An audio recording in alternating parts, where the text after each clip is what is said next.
তাই আসুন আগামী 1 জুন গণতন্ত্রের মহোৎসবে আপনারা সকলে নিজের নিজের পরিবারের সদস্যদের নিয়ে নিজের নিজের সবান্ধবকে নিয়ে নিজ নিজ ভোট কেন্দ্রে গিয়ে আসুন পুনরায় আবারও বিপুল বিপুল ভোটে ঘাসের উপর জোড়া ফুল চিহ্নে 1 নম্বর বোতাম টিপে ভোটদান করুন।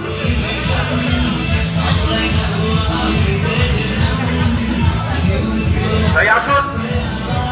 আসন্ন লোকসভা নির্বাচনে মমতা বন্দ্যোপাধ্যায় স্নেহধন্য আমার আপনার সকলের প্রিয় বাংলার মানুষের কথা,